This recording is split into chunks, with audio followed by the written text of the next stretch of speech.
경제 가정교사 최병현 교수님 나오셨습니다. 안녕하십니까? 네, 안녕하세요. 자, 저희가 지표가 발표되면 항상 교수님 모시는데 3월 수출액이 사상 최고, 사상 최고 계속 이어지네요.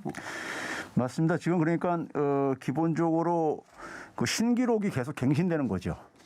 갱신되는 건데 월 수출액이 그 635억 달러 나왔어요. 예. 월 3월 달 한 달 동안의 수출액이요. 예. 근데 600억 달러 넘는 게 지금까지 딱 3달 있었는데요. 통틀어서. 예. 지난해 11월, 12월 달하고 그다음에 이제 올해 3월 달. 연말에 되게 이제 이렇게 많이 좀 이제 증가하게 돼 있어요. 뭐 소위 말해서 이제 마지막 밀어내기 하면서요.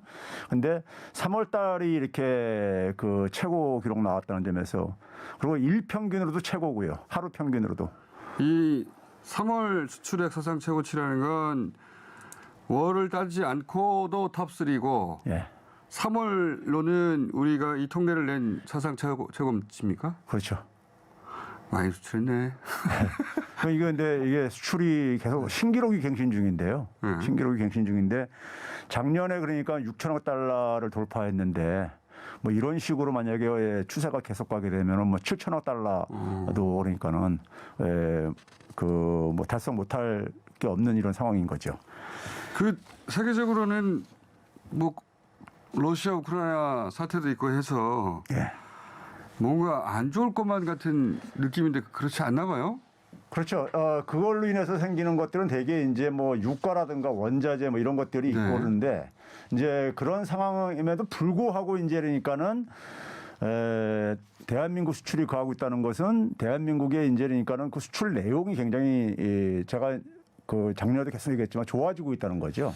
올 초 특히 보수 매체 경제지 중심으로 해서 조선일보가 기사 많이 했는데 1월에 올해 1월 무역 수지가 사상 최대 규모 적자라서 큰일 날 것처럼 보도했는데 교수님이 그때 나오셔가지고 이거 이제 대선 기간이라 이런 기사 내는 것이고 실제로는 요 적자는 유가라든가 거기 연동된 것이고 이렇게 적자가 났다는 것은 그만큼 부품 소재 원료 수입을 많이 해서 수출을 곧 많이 할 거란 얘기다.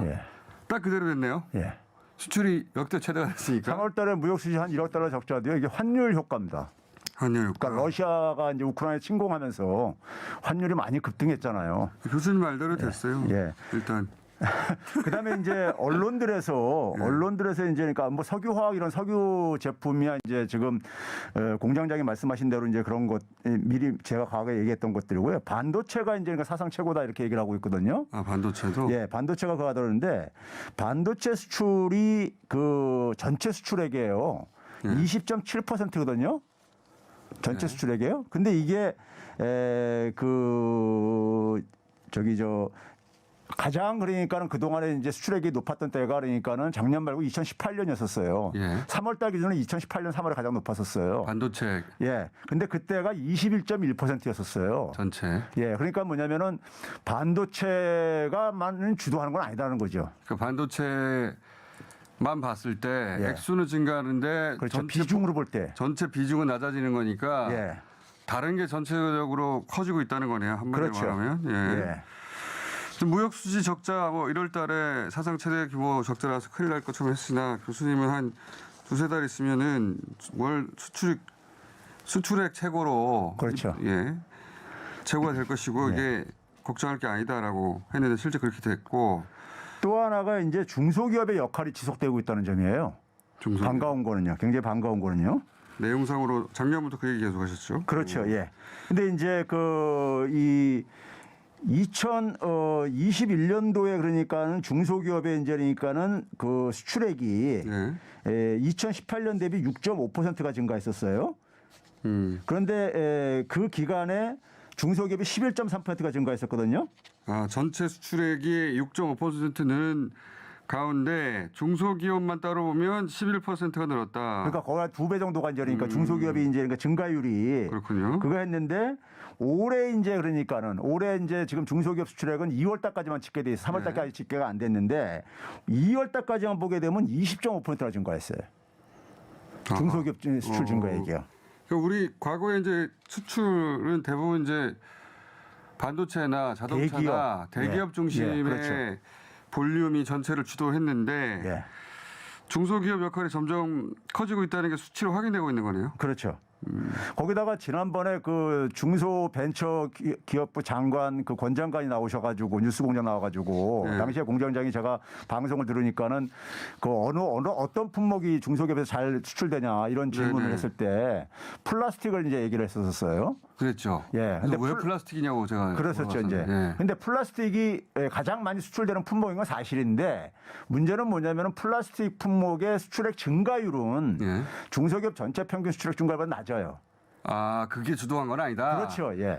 음. 그러니까 절대액 비중이 높다고 해가지고 지금 최근에 그러니까 수출 증가율이 개선되는 것을 내용적으로 보려면 증가율을 봐야 되거든요. 추이를 봐야 그렇죠. 되거든요. 그러니까 예. 전체적으로 볼륨이 커지고 있어요. 그래서 예. 플라스틱도 커지고 있는데 그런데 플라스틱이 전체 볼륨 커지는 데 역할을 한 게 아니라 주도적으로 그 주도적 역할을 한 품목은 따로 있다. 뭡니까? 그 이제 의약품이 이제 우리가 이제 그 많이 이제 되고 있잖아요. 헬스. 의약품이 과거에는 그러니까는 중소기업 10대 수출 품목에 들어가지가 않았었어요. 근데 이게 이제 작년부터 이제 그러니까 이게 이 팬데믹 가면서 이제 들어가게 되고 그다음에 뭐 화장품 같은 경우에 이제 소위 말해 K-팝 이런 것 때문에 간 거고요. 그리고 이제 농수산품 이런 것들이 이제 그러니까는 새로 이제 그러니까는 그 이 중소기업 수출 증가율을 좀 이제 그 끌어올리는데 기여를 하고 있다는 거죠. 이게 이제 의약품하고 예. 그다음에 그 군 무기 수출 있지 않습니까? 예. 이거는 그 국가 브랜드 특히 그렇죠. 장기적인 신뢰. 저 국가는 신뢰할 만하다고 하는 그런 국가 브랜드가 없으면 안 팔리는 거예요, 잘. 그러니까요. 군 장비도 그렇고 이게 이제 무기는 작동하지 않으면 그렇죠. 전장에서 죽는 거 아닙니까? 예. 의약품도 마찬가지거든요. 이게 생명과 직결된 거라. 그러니까 중소기업은 사실 시장 개척에 굉장히 애로사항이 많거든요. 대기업보다도요. 애로사항이 많고 그런데 중소기업은 그러니까 국가 브랜드에 묻혀서 이제 갈 수가 있죠. 예. 그러니까 이제 이 무기와 의약품은 우리 국가 브랜드 레벨이 달라졌음을 보여주는 이 신호죠, 확실한. 예. 자, 이거 교수님이 쭉 얘기해 왔던 건데 실제로 확인되고 있습니다. 예. 이대로 만약에 이 추세대로 가면 연말에는 어떻게 되는 겁니까? 지금 뭐 다른 나라와 비교해 보면 지금 이제 우리가 지금 이렇게 그 1분기밖에 안 지나긴 했습니다만. 지금 우리가 상대적으로는 아이간 수출액 증가율이 굉장히 높고요. 예. 그다음에 이제 유가라든가 원자재 수입이 이제 의존도가 높은 나라들에 비해 가지고는 그거에 비해서 타격도 굉장히 좀 적은 편이고. 예, 예를 들면 그거 가지고 다시 우리도 수출을 하고 그러기 때문에 그런 점이 이제 차이가 있기 때문에 당분간 이 추세는 갈 텐데 하반기는 모르겠습니다. 정부가 또 바뀌고 그러니까. 정부 기조가 바뀌어서. 예. 그게 경제 폭망이라고 그랬는데 경제 폭망 아닙니다. 자, 그건 정치적인 구호였어요. 자,